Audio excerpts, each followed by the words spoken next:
Okay, these videos are brought to you by G66 UK, which is your place to get an FM3 or an AXFX3 with no waitlist at the moment. At the moment, there is a short waitlist for the FM9, but that's probably going to change relatively soon. Anyway, yeah, well, they also have a UK service centre, no import charges, all that good stuff. So, I wanted to do a little bit of a different video today, which was kind of looking at something that I've missed for however many years it is. It might be 5, something like that, years that I've been using Fractal stuff, and yeah, I definitely don't think of myself as an expert. I think there's actual experts out there like Leon Todd and Cooper Carter, and then there's people that try their best, which is me.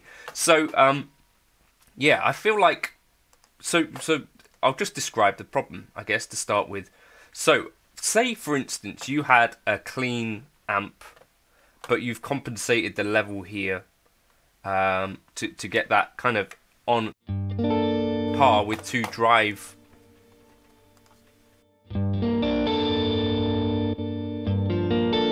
kind of scenes or a crank.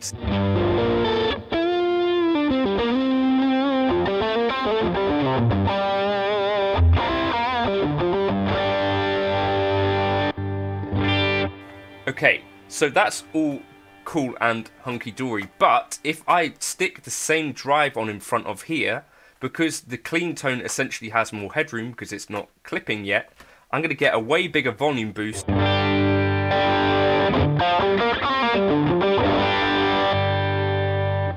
versus on scene 4.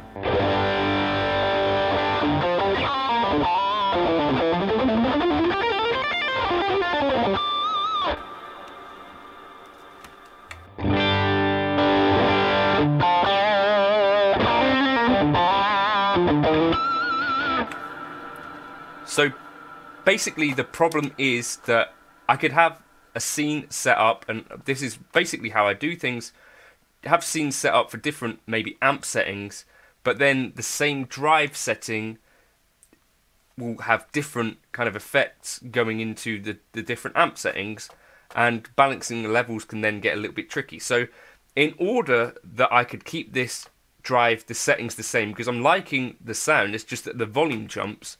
This is something that I hadn't really thought about until now, but it's really quite obvious when I look back at it. The output level per scene.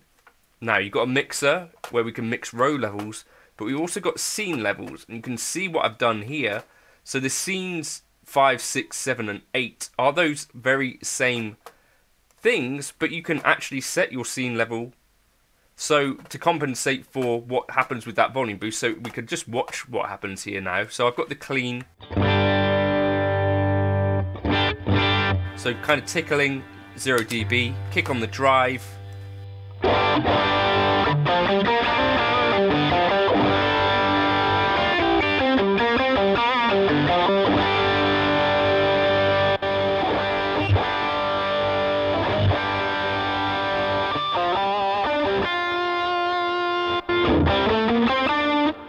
that's actually louder now, isn't it? Going between scene 4 and scene 3.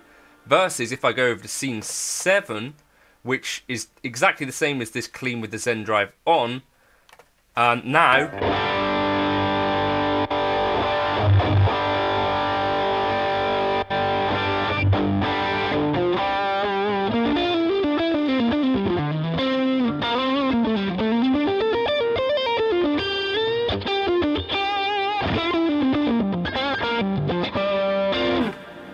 I can actually balance each scene without going in and necessarily changing things that I didn't want to. So what I could have done would be to kind of, right, let me just show you this. What I could have done would be to have, because I've already run out of scenes, right? Because I've got 1, 2, 3, 4.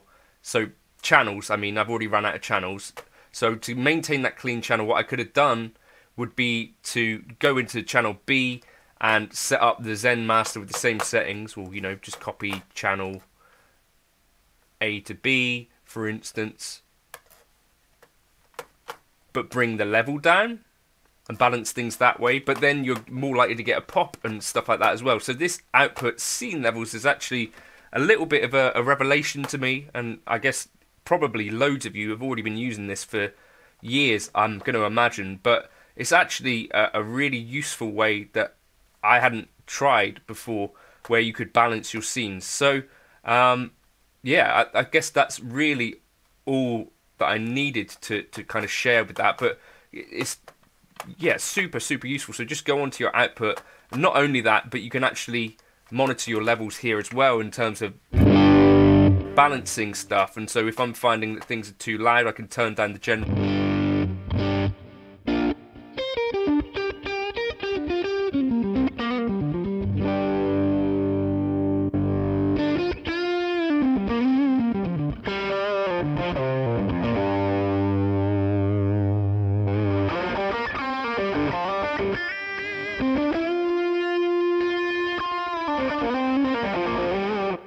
And I could also then program in, so if I say, for instance, copy scene 4 to 5, I could literally just have a scene here which is the same as scene 4 but boosted. So we would call that Ratty Boost maybe.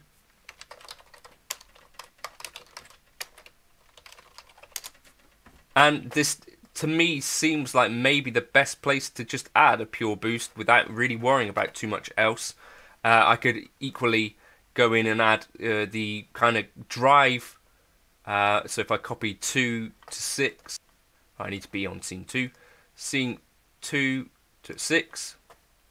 And then I could have drive boost, for example. So then, without changing anything else, I could just control how much I'm boosting by. And for instance, if I was on a gig and thinking, actually, my solo tone needs to come up or down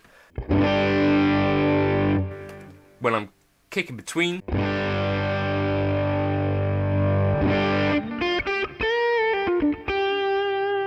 it's actually a really quick and simple way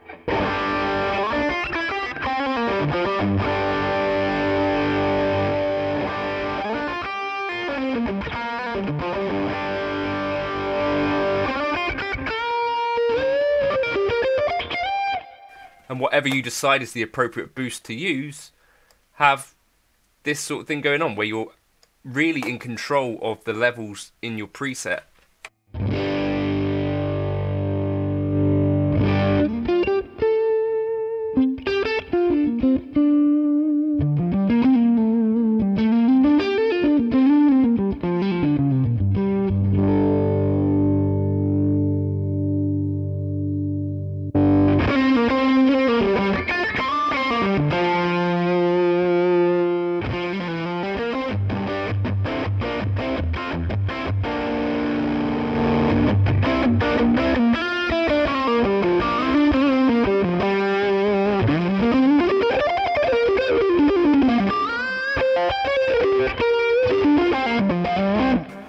and it's not then hidden away in like an amp channel somewhere. You can keep your amp channels the same if you want to, but yeah, a quick and easy way to really kind of get your scene levels happening and things working right. I think that's probably for me gonna change the way I build my presets from now on. I think that's just gonna be for me how I'm gonna do it. If I want a boost for a solo tone, for example, or where I just want a bit of a boost on my clean tone without necessarily changing the drive elements and without changing loads of blocks, and being able to keep that kind of more seamless, simple switching, then just jump into your output block,